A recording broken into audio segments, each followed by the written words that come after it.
I'm Bo Atkins. Good to be here with my fellow friends, Trey and Bo Smith.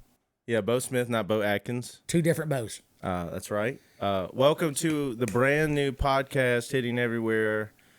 HonkyTalk. HonkyTalk. Anyway, we're here gonna sit and tell some of our stories and like really just talk about our song stuff and whatever, man. It's gonna be pretty laid back. I'm excited. I'm excited. I drove an hour to be here. Yeah. So I'm really excited. Yeah. Yeah, we were just chilling on the phone one day and decided to just like start this thing. So yeah, exactly. So welcome everyone. So tell us a little bit about yourself, Bo Atkins. Well, Bo Atkins, from Shreveport, born and raised. I live in Bossier now, and been playing music for 16 years, going 16, coming up on 17 years. And I didn't like plan to do this for a life or as a career, or I just kind of was a guy with a guitar in my later teen years. And then when I turned 22, I got a gig one night, and it changed my life. And I was like, wow, it was terrible. It was awful, but it was fun. Yeah. And I just had some, what I call like little stacks of papers with just little basic notes written down on them, now looking back on it. But I had some stuff that I'd written and I'd play them. And of course I do some cover songs, and I don't know, I just got bit with a bug, I guess, as they say. And here we are now. So I couldn't imagine doing anything else. Yeah, no, it's Really? cool. Yeah, and I met you probably like 8 years ago. Yeah, about it. Yeah. Wow. Yeah, about 8 years ago. Yeah, I know. It was crazy because like 'cause that's kind of like my story too. But yeah, we've known each other for a while, and same with us, other Bo Smith. Yeah. We've known each other for I think a little bit longer actually. Probably close to like 10 years, man. Yeah, I think the first time I met you, we were playing at the Sundown. Yeah, that's right. So what about you, man? How'd you get into all this music stuff? Man, a long time ago in Shooter, Louisiana, they had a mechanic shop down there, S.K. Adams. Yeah. I lived across the street from it, but it was more like a bar. Everybody, all our dads, hung out and drank there. Yeah. So they had these older guys that would sit in there and play music all the time. Dallas Grafton, and then Ronnie Chaplin, he's over, and I think he's still kicking over there in Vivian. Yeah. But they would play over there, and then I kind of, saw them playing and got to where I wanted to play. And they'd teach me a little bit here and there, and then I would set in years ago. Then I guess in my 20s, I got to where I was playing a lot. But I was working offshore, so on my time off, I'd sit there and play. But I didn't get real serious about it. I've been playing for a living for about, 6 years now? Wow. So It took me... I thought you were like, I thought you were doing it longer than that, actually. I probably have been. Yeah. But, I mean, as far as, like, not having a job and this being my job, I think it's past... Oh, yeah, that's true. That's 6 true, years. Yeah, same, man. If y'all don't know who I am either, it's, I'm Trey Gotro. My name is not Bo. That would have been really weird. It would have been the Bo show. But anyway, no, I'm Trey Gotro, and I grew up in South Louisiana, born in 1997. Hey, at least I was born in the 1900s, y'all.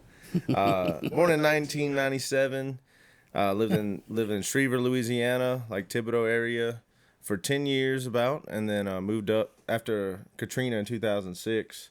That year, we moved up here in Ruston area.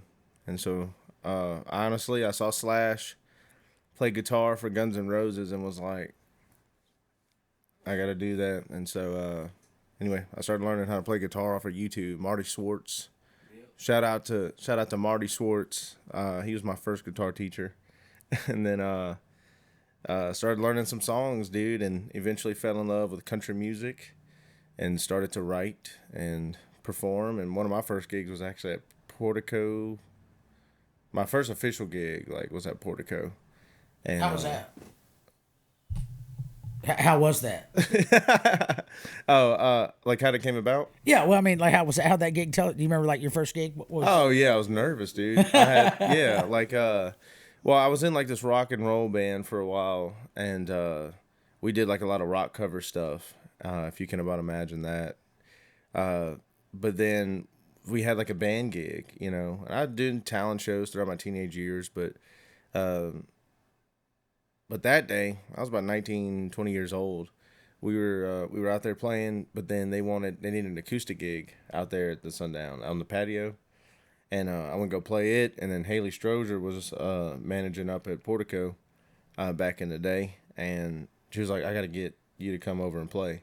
So that was my first official like Trey Gotro like gig. And so but yeah, no, super nervous. I don't know how y'all were your first time, but like, yeah, dude, I'm telling you, I had like we didn't have those fancy phone stands out yet that clip onto your microphone. So like, I mean, I was so nervous I would forget words and how to play a G chord, man. Like it was early. And I had like my music stand with like a binder, like full, with the sheet covers, with the guitar, ultimate guitar tabs. And I'm telling you, man. My first show, I was so nervous. I was drinking. I think I started down a beer and then got too drunk to play. Yeah, hey, it happens, man. It definitely happens. I know. The one time, the first year I ever had was at 6th Street with Brady. Oh yeah. And in Monroe and Monroe, yeah. I was sitting at the bar one night with some friends. We were still in college, and we had a friend that was playing drums. Jeremy Clack was his name, and I forgot who he was playing with. But it's kind of interesting. He had a drum set up there, and Jeremy was pretty good, a solid drummer, and from what I remember. And but he had a guy that played guitar, but he also had like a keyboard up there. And I was like, well, I've never seen somebody like play keyboard with drums, like at a gig. You know what I mean? I thought that was kind of interesting. But it worked, and they did all kind of cover stuff. It was fun, but I was sitting there at the bar, and somebody said, "Hey, you need to get Bo in there to play," and I'm going, "No, what do you know?" But it was something I'd always thought about doing, because especially when I was, like I said, trying to write songs and just writing stuff down, being the guy with his guitar all the time at like a party or by the fireplace, fire pit, or at a bonfire or something. And they said, "Bo, you want a gig next Wednesday?" I said, "No," and I could see out of my peripherals, my buddy's going, "We're going to pack it out." He says, "You'll pack it out?" I said, "No." I said, "I don't even have a guitar. Like, I have an acoustic guitar, but I have nothing to play. I don't have an acoustic, like electric guitar, nothing." Like, "Bo, we got it. You use mine. We'll be here Wednesday, Brady. We'll pack it out." What time? Bam. And then for months on, it was called Wasted Wednesdays. And I got better. But I remember the first time I was sitting there, I had my music stand in my notebook. I had shot the songs all in order. Dude. Yep. I didn't know what to do, but all I know is when I walked out to the stage, and you know how when you first start singing, people don't realize, well, even like what we're doing right here, it's a little bit different with us doing one of these kind of mics, but if you're using a regular mic, yeah, you have to get up in the microphone. Right. And I think a problem, I would advise people never to start off using monitors, because you hear yourself, and you may be back this far from the mic, but what you're hearing, they ain't hearing that. They can't hear what the heck you're saying. So I was so nervous. I didn't even know. I had no etiquette on how to get on a mic, use a mic. I had no clue. And I remember I was so nervous. I sat there on a bar stool and I closed my eyes real quick and I said a prayer. I said, "Dear Lord, please don't tell me I got myself into something so big I can't get out of, because I'm about to just stand up." And I'd have been like, "Hey guys, look, I tried this. I'm so nervous." I'd have been honest with them. I can't do it. And something hit me, "Bo, you've been wanting to do something like this your whole life. Are you kidding me?" And it hit me. So I went to Jack and Diane, John Mellencamp song, and I played the first chord to it and sang Little Ditty, and the whole crowd started singing, and I just started playing the chords, and the whole crowd singing. It was standing room only in that thing. Yeah. And so we packed it out, baby. Yeah. But that's how I did it. And then I got a little bit better, more comfortable, and here we are now. But The more you do it, the easier it gets. yeah, that's for anybody. If everybody catches this, what we're doing here or whatever, yeah, keep pushing. Don't be scared, because what are they going to do? If it was easy, everybody'd be up there doing it. Yeah. There's a lot more to it than people think. Heck yeah. Yeah. Oh yeah, for sure. It's a lot of work. It's probably the hardest job you'll ever have. Yeah. Well, it's definitely. But the funnest. Yeah, fun. It's fun, man. But it's definitely full time, y'all. Because like, I mean, I've had several like daytime jobs, right? Like throughout my entire music career. Because as many jobs as I've had over the last years, like I still was playing gigs and stuff and doing like little music stuff here and there. But over the years, I realized like this music thing is actually a full-time job. Oh yeah. Like between like all the marketing and promotions, things like this, like that we're doing, HonkyTalk. That's right. You know, brand new show coming out to you, and stuff like this. It takes time and to self-market and stuff, especially when you're independent route. You know, That's it, right? You said it right You there. know? Independent. That's exactly right. Well, it's like any other job. I mean, some people are plumbers, some people are lawyers, some doctor, whatever. That's right. If you want to be good at it, you got to be doing it. You got to, Yeah. you got to work at it. You got to have some work ethic about it, especially if you want to do it for a career. And you don't have to be like selling millions of records or have a hit song on the radio to make a good living playing music. I mean, you can be a local person, literally just a local yokel playing local bars. And if you have, you work at it and stay with it, help build it up, market it out, and you say cultivate it, I guess, and help, nourish, what do you call it? What do you do with a child? You nourish a child? It. Nurture. There's the word. Nurture. I know you got three You have to nurture kids. it. I know. I got 3 kids. Yeah, I don't even know that. I got 2. I'm going. Bo's got Dooley and some he don't know about. I think Bo Smith. Maybe so. Ain't no telling. This dog down here, he's a handful. Yeah. It keeps him on his toes. Yeah. Oh, that joke. Hey, what about you, Bo Smith? Well, tell me a little bit about Austin. Your time there, because you had you were involved with some really kind of cool things. Well, I think they're cool. Or we think they're cool. Yeah, no, for sure. And I know some of our listeners probably would think they're cool too, because they know some of these people that you were able to do things with. Yeah, so I left around Ruston, Shooter in 2003, went to Austin. I was working in Mexico off the Yucatan with Noble Drilling. I was a crane operator offshore, so I had a month on, month off. So I went to the Recording Conservatory of Austin. On my month home, I would go to school for audio engineering.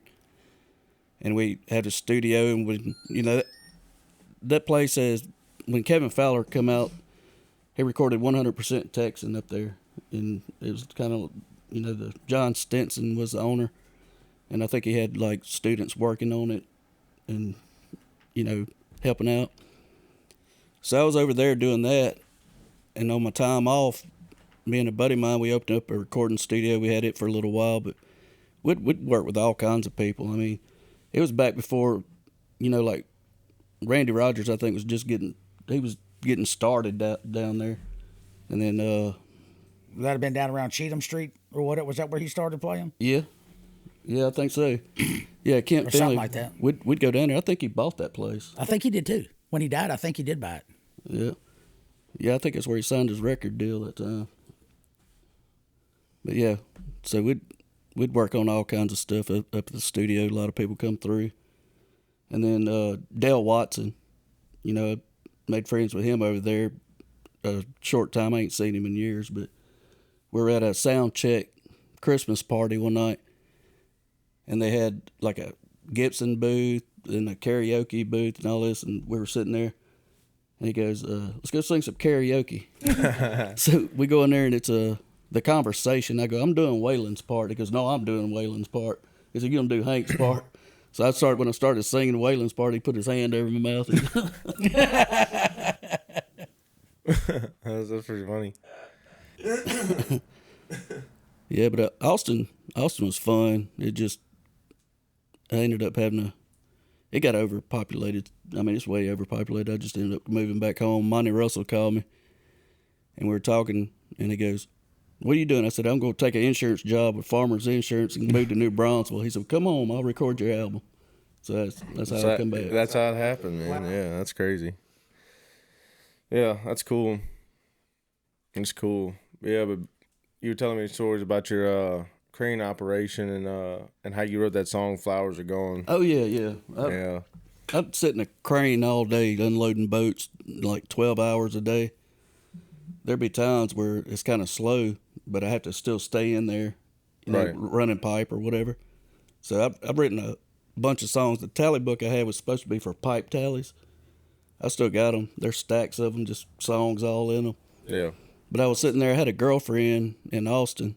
Then I had a girlfriend in Mexico. and I got to where I wouldn't go home, but like I'd stay 2 weeks. Yeah. I'd work a month and stay down there 2 weeks and then go back home 2 weeks and then come back. Well, me and her broke up, and Flowers Are Gone is kind of like, our relationship lasted as long as the flowers. Yeah. So, Right. and then you know, I'm going to lay out all day in the Mexican sun with a pretty senorita drinking coconut rum. So that was the girl down there. Yeah. I brought her home to Austin, and then after about a week, I had to put her back on a plane, go back to Mexico. Yeah. Man, talk about a deportation. Jeez, man. Yeah. Hey, but y'all, that is a cool song. It's is that the title track? Yeah, it's a title track. Yeah, it's a title track. Yeah, go check it out, y'all. And Bo, you've got a couple of records out, yeah. I do, yeah. Shout Hallelujah and Redfern. Redfern was the latest one. Yeah. And done with Monty Russell as well. Yeah. He's an interesting character because I don't know if he ever thought he would be doing what he's doing to be who he's turned out to be. And what I mean by that is he's the guy that everybody calls, you know, and he's gotten all of us together, and here we are together, all three of us now. You know, Yeah. It's been by working with him, and Yeah, we would have never probably met the way that we did if it weren't for him. well, and I'll tell you this: I know, like with me personally, with dealing with Monty as well, I think he's a phenomenal. So I love his songs, and I love his songs that he sings. I mean, his own songs, I love them, and I believe he's written about as many songs as Willie Nelson. I probably has, you know. Yeah. And but for him to be, all of us to be in this North Louisiana region or area, if you will, and we've all, and really from all parts of it, Yeah. it's pretty remarkable. All the people that have gotten to be together and become friends and fans of each other and support each other, kind of a thing like we've done, and I just think it's fun. But yeah, I did a record with him, Shout Hallelujah, and we did Redfern as well. And without him, I would have never, like I said before when I first started, those little scribbles and, you know, notes and what I thought were songs. When I got with him, he's like, "Bo, this is like one verse, the length of it, you know." Yeah, right. There's so much more that you could put into the song, and so I know he's helped a lot of people get their start their, I guess you could call it a career. I sometimes I find it silly to say it's a career. I don't know. That's just me, but it is. It's a profession. It's what we do, you know, and all that. We've sold out to. So, but he's done a great job of that. And yeah, Shout Hallelujah. There's a bunch of songs in there that I'd had. That was the first time that I'd ever been able to really put out something that was worth something, and actually be able to. And it came out, and I feel very strongly about this, that it's not that I'm the best singer, my album's the best songs. It's not about being the best, but it's something that I could hang my hat on. If that's all I ever did was that one album, had the opportunity to get a chance to do, I could hang my hat on that album. Yeah. And go, you know what, I did that. Yeah. It's a good one, too. Yeah, thank you. And I think it's good as well. You know, I appreciate it. It is. And It is. and then Redfern the same way. You know, this it was more of an EP, but with the way the things change now, you don't really have to go out and necessarily do a whole album. You know, Right, exactly. you kind of want to save some of them songs and maybe have them recorded, but you got them in the can so you can have a consistent ways to put things out. You know, every few months, and I don't know. It's just a whole thing. We could talk for hours about that, but It's gotten to where you pretty much have to put like a single out, you know, just constantly. at least Right. quarterly. Yeah, at least quarterly. Yeah. And that's kind of I just released my Always Be Kind single because I was like, dude, I've got to start doing this like quarterly at least, like releasing single, then kind of working on an EP on the side. And so more to come in 2025 of Trey Gotro music. Dang right, baby. Yeah, more to come with Bo Atkins music and Bo Smith music as well. But yeah, that Always Be Kind song I just dropped, man. That's a good one. It's magical. I like it too. Yeah, thank you. Zeb Rogers also wanted me to tell you that it sounded fan. He liked it as well. Well, good. Thank you. Yeah. I was super proud of that project, man. So basically I'm sitting in the living room over here and I'm playing my little boy like his silly songs. Like that's how I'll come up with different chord progressions just by playing to him and making up whatever. Like he'll get me to sing about dinosaurs or whatever, but he watches the TV show PJ Masks, and there's Catboy and there's like Gecko and stuff, and they got their little powers. But anyway, Owlgirl. Yeah, outlet. That's her name. Owl girl. Catboy. What Yeah, man. Anyway, I was just sitting there hitting those lines, and the line that came through was super gecko muscles and catboy speed, right there. And yeah, I was thinking about Memphis and being PJ Masks, and then I was like, and then he'll use his super gecko muscles and catboy speed, and I was like, hey, you watch this PJ Mask. I got to go write a song. I'm on something here. I'm on something here. And so the whole song was kind of dedicated to Memphis, like, first and foremost, but secondary, like any other parent that's out there that got to go leave and do their thing to provide for the family. And so that's where the song came from. But, at the beginning of it all, it was like, I'm just going to tell the story about what he does on a daily basis. So every morning, he gets up before that sun comes up, and he's 3, and he's tapping me on the shoulder and be like, Daddy, I need a milkshake. Mm-hmm. And I'm like, man, dude, the sun's not even up yet. Just give me a second. But anyway, so that's when the whole thing came about. You nudge me on the shoulder before the sun comes up. And that's it, dude. And it was a cool project. And I called the guy like 2 days after I wrote it. I called him up at Music City, Adam Harper, in Monroe. Huge thanks to them too. But I called him up and I'm like, hey man, what are you doing like this week? I need to get in the studio. And so he's like, well, I got an opening tomorrow. So we went in there. We laid down acoustic vocals, background. We just built the song, and it was just the two of us in there just bouncing off ideas, and eventually that's what happened, man. So y'all did a good job on it. I think it sounds great. Thank you, man. I think it came out really well, and I'm excited for the next one to see what happens. Maybe we'll do something together. Who knows? You never know. Yeah. Went from writing about drinking to families. Yeah, yeah. That's a good thing, though. Yeah, it is, man. It definitely changed me, but yeah, man. Well, what y'all got going on like this week? Well, me and you and Micah Kennedy were at the Sundown Tavern Friday night. Yep. 9 p.m. Yep. What about you, Bo? I've got Thursday over in Bossier at Monzon's Cantina and Grill. And then Friday, I'm at the Whistle Stop. In Minden. And then Saturday, me and Zeb Rogers are playing a party out on Lake Claiborne. Sweet. Yeah, I think I'm Thursday. I don't even know. I have to look at my calendar too. Yeah, I'm like, I gotta look at my calendar. Here we go. I know we're playing at Sundown Friday. Oh, Gonzales in Farmville, 5 to 8. I'm playing over there. And then Friday, Sundown, and Saturday, I'm actually playing at a wedding. So that's what I got going on. You playing the wedding with the band or by yourself? With the band. The band. Who's getting married? Not the band. We're not taking a load off Annie, but we're with and it's not. I guess it is my band for the night at least. Well, who's playing with you?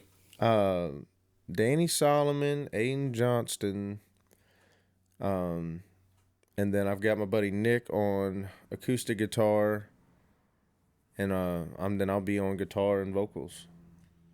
Yeah, they know the song, your new song, Always Be Kind? Yeah. I sent it to him, so I hope so. Who's getting married? Unknown. I've been dealing with the music coordinator. Oh. So, not really sure who it is just yet.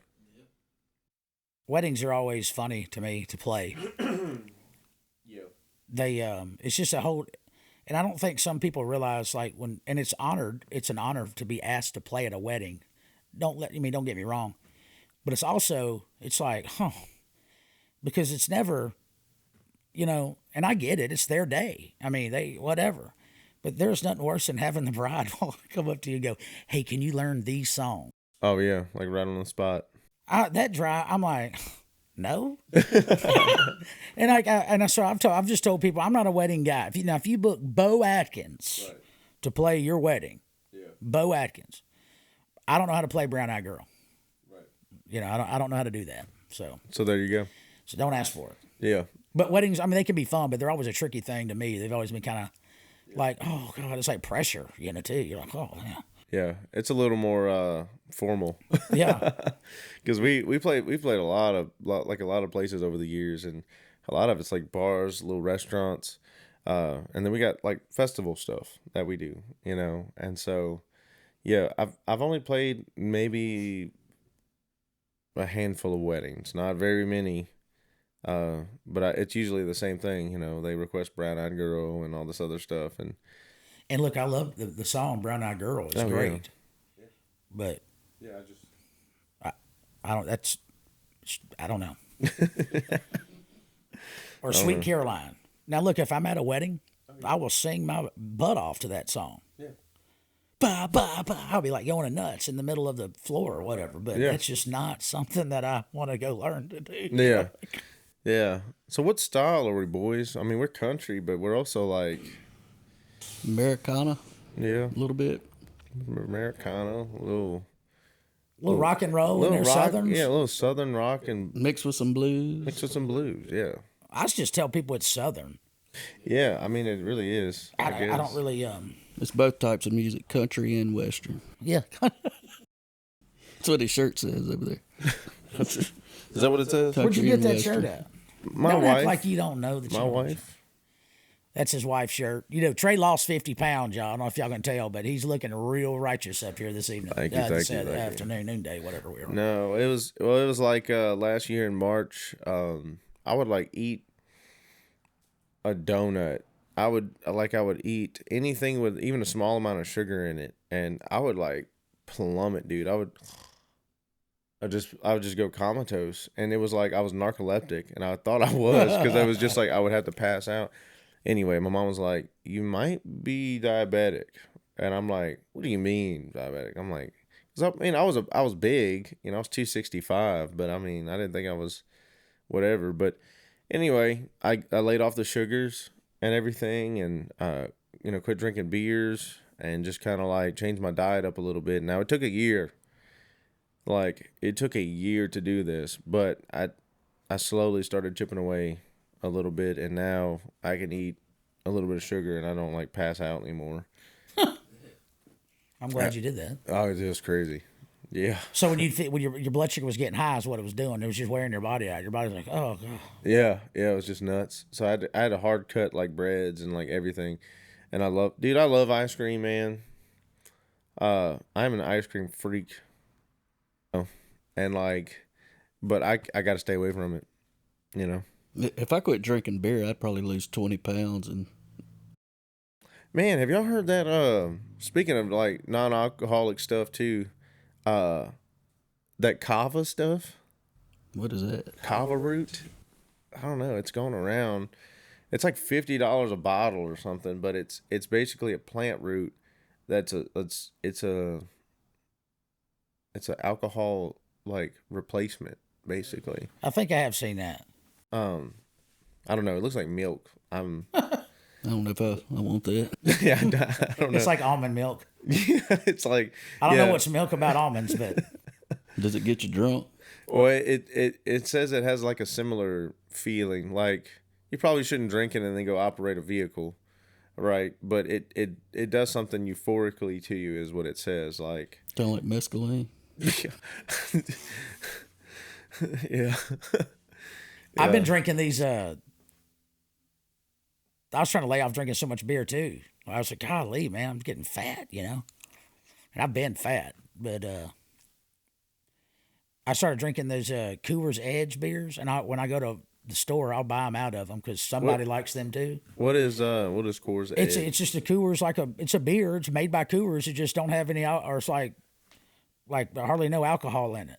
So when you drink them, it's like drinking a beer without alcohol. And I know it sounds silly, but they Like actually taste O'Doul's? just like beer. Yeah, but yeah. O'Doul's is more of like a not an amber. What's an O'Doul's more of like an ale where I forgot what whatever Coors normally is. What kind of beer is it? Is it an ale? I don't know. Anyway, they taste just like a beer. To me, it does. And because I love Coors, their banquet beer or whatever the Oh originals. yeah, the old school banquets. Yeah. I love them things, and so I just went with the Coors Edge. And I started doing that. That way, I'm not getting all. I can wake up and be productive the next morning. Yeah, that's right. You know, That's right. it's almost like because I don't really drink Cokes, Diet Cokes. I don't drink any of those. Yeah, I had to switch all mine to Diet Cokes. They make me feel funny when I drink them. Like it's weird. I feel funny when I drink them. It's got a good bit of caffeine too. And I mean, I can drink coffee in the morning. That's fine. Yeah. That's it. I can't drink no Coke, Pepsis. No, I don't drink any of that stuff now. But and I hadn't done it about 4 or 5 years either. And I can tell the difference when if I drink one or even take a sip of one or something, you know, and when I have, I'm like, whew, Yeah, man. I'm like, man. Well, just it ain't Yeah. normal. Like it Yeah. ain't like you drink coffee or something. This like makes me feel like I just ran a marathon. Yeah. You know, I'm like, man, what in the world? Yeah, that's crazy. I don't hardly drink coffee. I don't know why. Like I ain't got nothing against it, but no, You're not a coffee drinker, man. every now and then I'll drink one. Yeah, I've laid back on it too, man. Just drinking a little coffee here and there, but it's mostly water and unsweet tea and some Diet Coke. Yeah. Well, that's it, man. But yeah, sweet tea. That's it's pretty common around here. Yeah. Not sweet tea, but anyway, I tell you, the hibiscus tea is really good. yeah, you know what it is. I got some of that. I like it. Yeah, I was playing in my church Sunday, and actually I went to the coffee store, Black Rifle Coffee here, and they had some of that tea, and I drank it before I had to sing. It was pretty good. So, but anyway, What song do you sing at church? a bunch of Oh. like yeah, just like the regular praise and worship. What is that? Yo, that break needs to be changed, man. It sounded like a spaceship. I'm telling you, man, they're out there, bro. Yeah. No, we just wanted to do this show for y'all, and there's no telling this is gonna go. This is just episode number 1. You know, season 1, episode 1. So there's no telling where this is gonna go. But if y'all want to do this kind of towards the end, I was thinking about doing a like a little jam, like, you know, play one of our songs. That's fine, yeah. Yeah, just at the end. I mean, we're only at the 30-minute mark, so we got. I think that in today, you have to do things like what we're doing right now because it gives somebody something different to look at and see. Yeah. So Trey called me about this, y'all, and was talking about this thing, an idea, and I thought about doing. After we talked, we were both kind of like, wow, we both kind of been wanting to do something like this, you know, because I mean, playing music, you can always put out a song, or you're always trying to put out a picture, or a video, or photo, well, you know, all this, but not everybody has the opportunity or the equipment to put something like this together. And so we're going to try to take advantage of it. And I'm glad to be here to do it because, like I say, it's something different for people to see too, and see you in a different light or in different form of whatever of yourself that most people don't really get to see, because usually I'm like mowing grass and I guess Bo's trimming trees or Same, yeah. or something. You know, you're just doing housework until gig time kind of a thing, you know. Yeah, And yeah, that's right. That's right. this opens the door up to me, I think, in a good way to do something.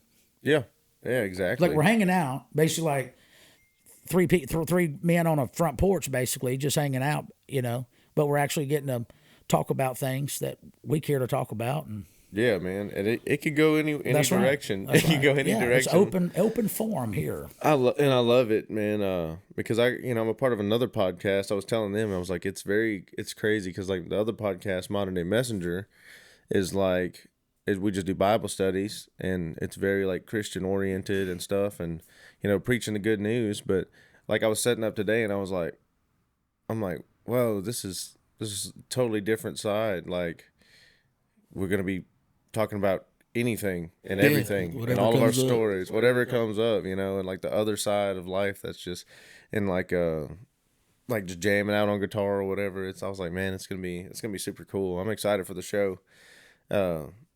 But anyway, Hey, I got an idea.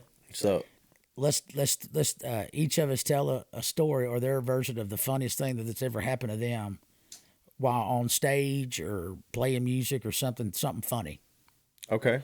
Y'all want me to go first? Yeah, go ahead. I'm sure you I got was something like, that's I was great. like, Well- you came up with the idea, so I was like, I got to think of one. But go ahead, I was listening. All right, so we was playing downtown Shreveport one time. It was a couple years ago, December.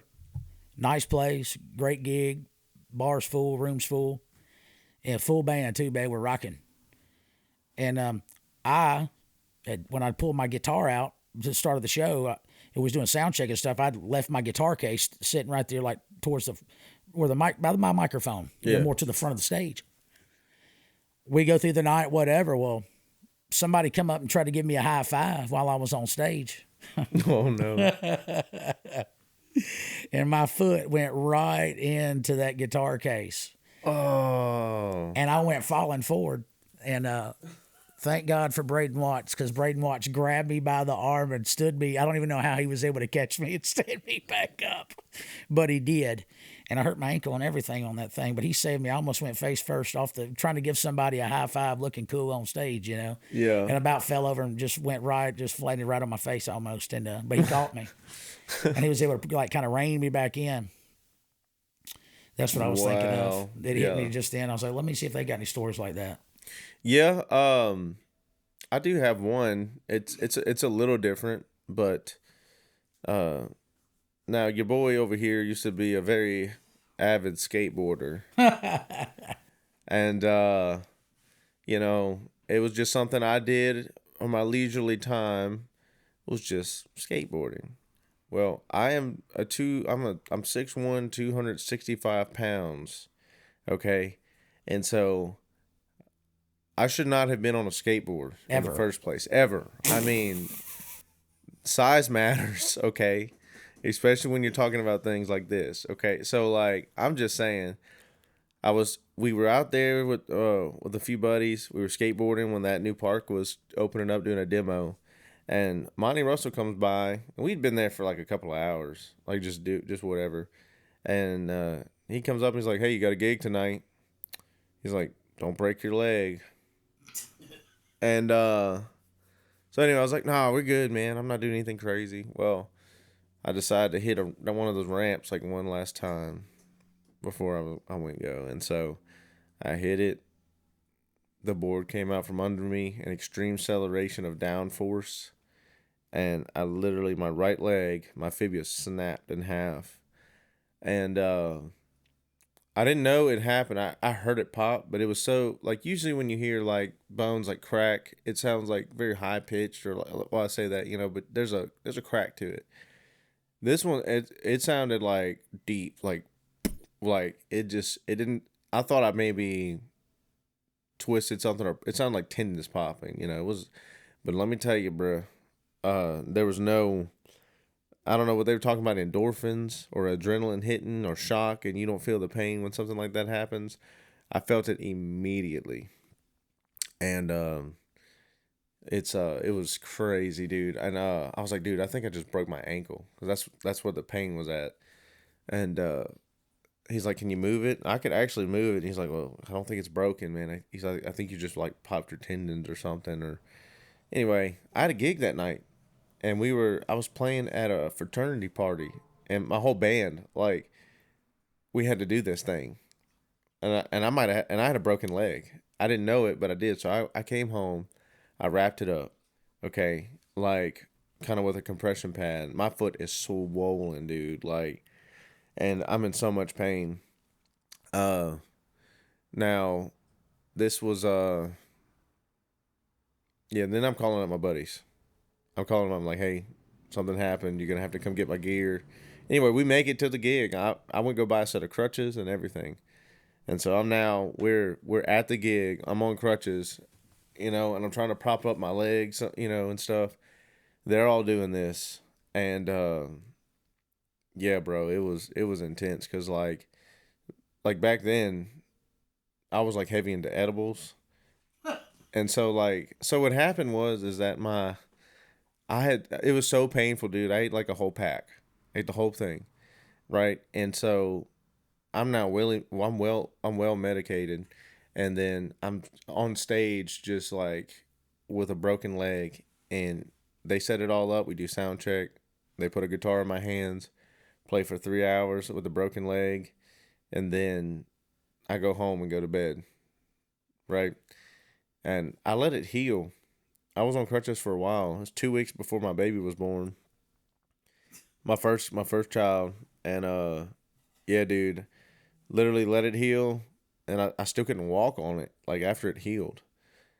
And I went back to the doctor, and they're like, yeah, you broke your fibia, your leg. And that's when I was like, I broke my leg? And they were like, yeah, you broke your leg, dude. And it healed wrong, like it's not in place. They had to like go in and had to have surgery, and they had to re-break it basically, or like cut it. And then they put a plate, and I have 6 screws.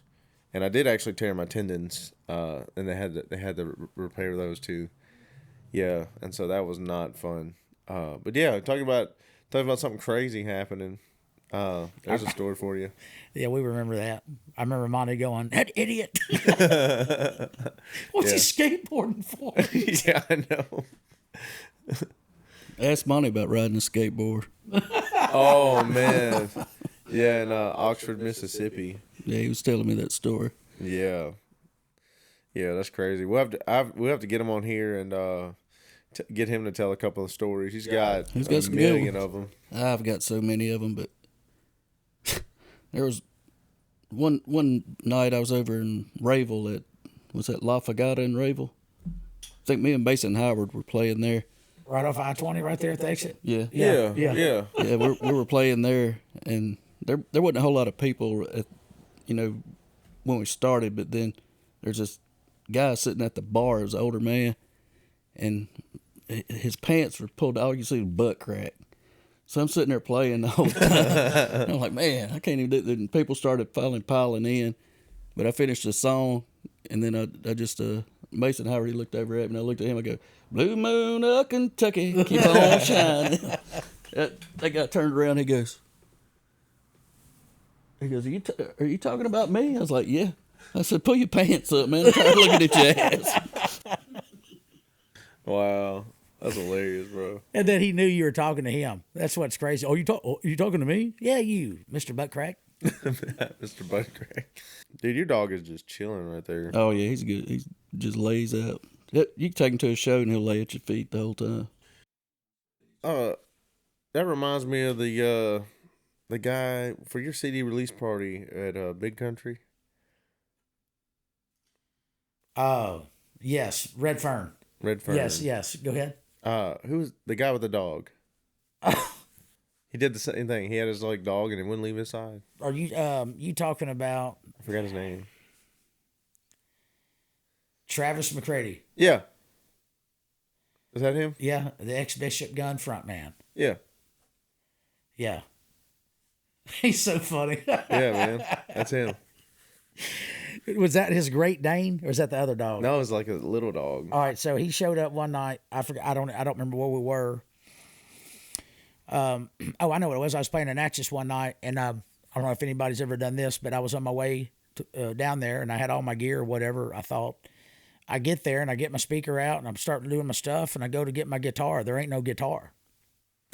I done left my guitar at the house. It was a 3-hour drive there, So I got to thinking, I was like, man, what do I do? There's got to be somebody here.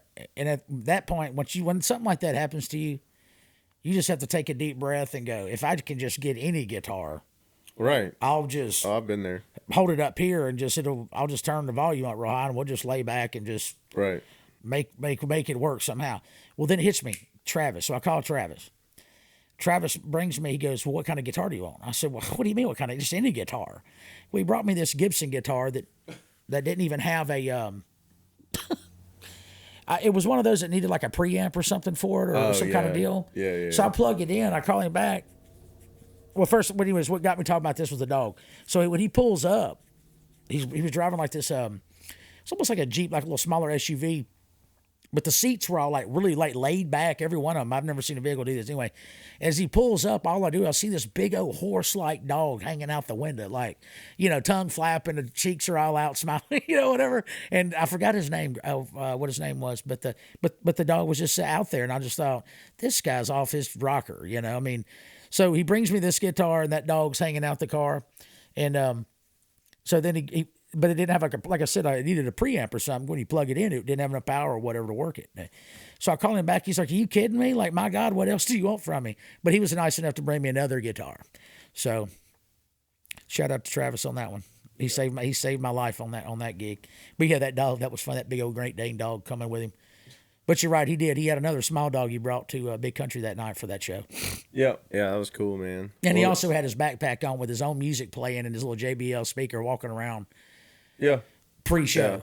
Yeah. And I kept looking at him going, people are going, who is that guy, Mike? Just let him do what he does. It's just Travis, big Travis, because he's fantastic. But No, he's really cool, man. But anyway, we're at the 47-minute mark. You want to do like a jam, and that'll be episode 1? Sure, I'm down with that. All right, well, let's grab a couple guitars and.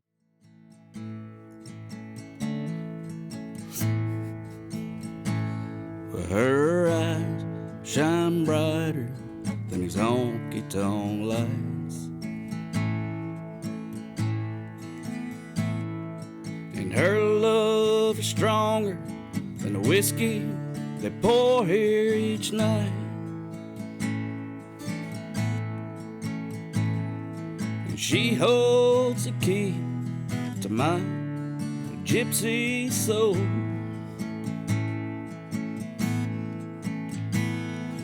She has more grit than this long and winding road. She's a modern day hippie, last of a dying breed.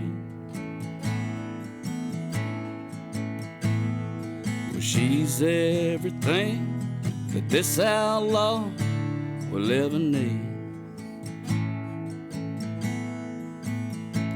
She unlocked the door to my soul, Lord. She set me free. Well, I may not be waiting, but she's my Jessie.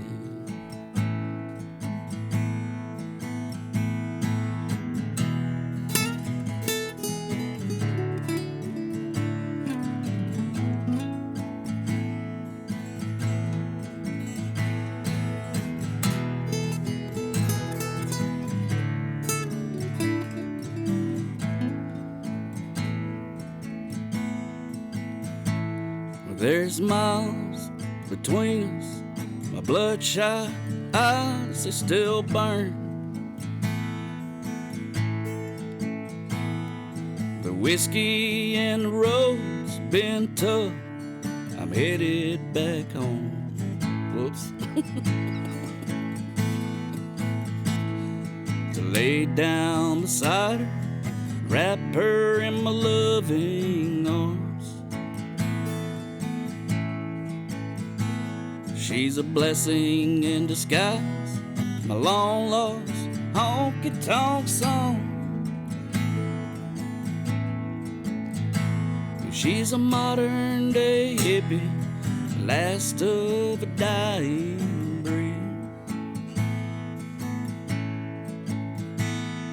Well, she's everything that this outlaw will ever need. She unlocked the door to my soul, Lord. She set me free. Well, I may not be waiting, but she's my Jessie. Well, I may not be wailing, but she's my Jessie. Beautiful song. What about you, Bo Atkins? Let's see here. Let's do Jesus on My Side. Yeah. What you doing in G? G.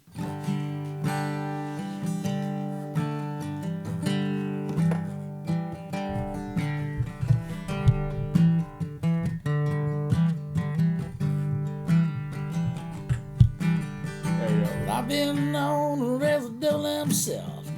More than once it cost me bail. Even the preacher made him bet that I wasn't gonna look down. I got a bad habit of running my mouth.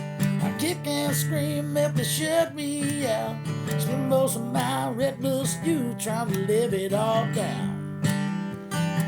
Yeah, but I've got scars to remind me of how much I've grown. And I realize that I never had to walk it alone.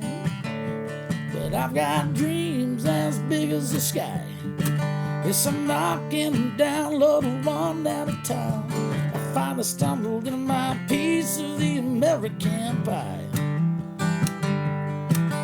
Got a little pink house out on Millican Street. Little baby boy playing under my feet. Got a woman that loves me in spite of my foolish pride. Well, that's how I know Jesus is on my side. Yes. Ooh.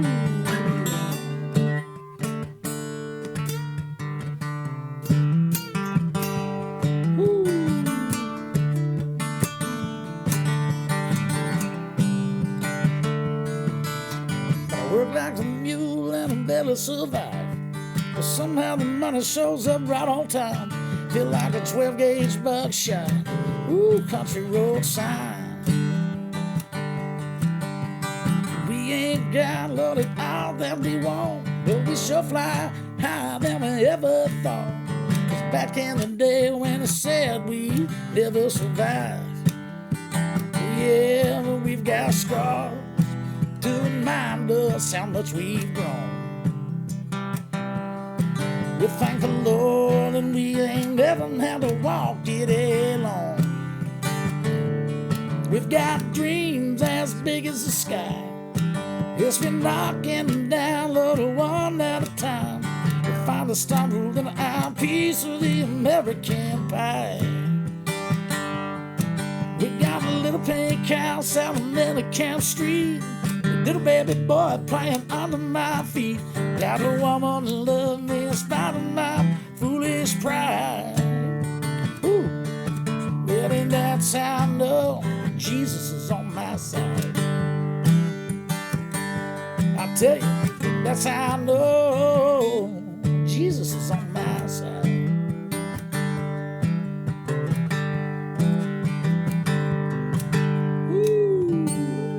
On all our side. Thank you. Sweet. Trey? I know, and I'll do one right here. Well, I'll do that. I'll do my new single. Actually, do the new single that just came out. You gotta do it. Yeah. Oh, we're in standard now. It changes things actually. Where I put this little booger. Nudge me on the shoulder before the sun comes up, so I make a pot of coffee, fix your sippy cup. Say, Daddy, do you really gotta leave for work today? Could you take me to the park instead of me and you just play? Whoa, I wish I could stay, but I gotta make sure there's supper on the table and the bills get paid. It breaks my heart that I'm leaving you behind. So take care of mama, look after your brother, and always be kind.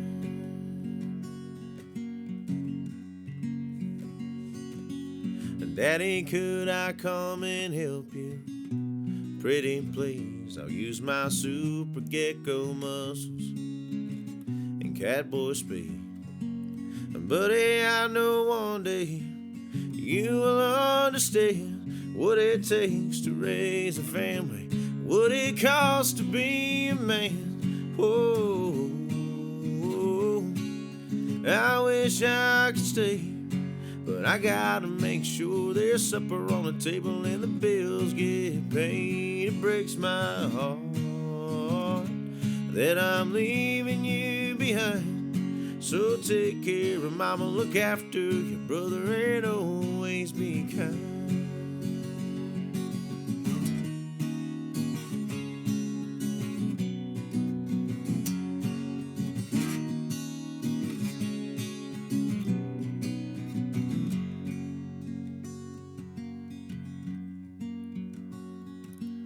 Son, it's been a blessing to watch you live your life.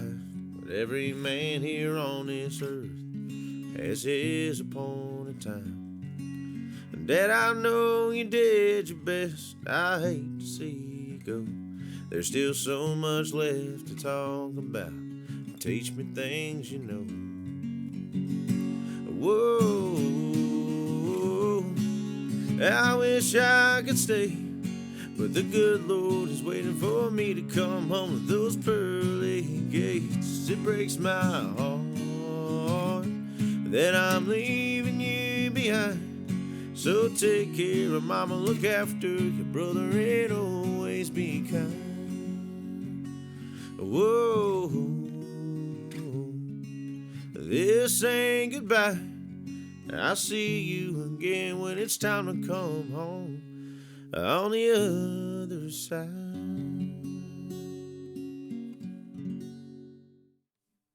All right, had to fix those cameras. Anyway. Camera check? Yeah, camera check. Mic check, camera check.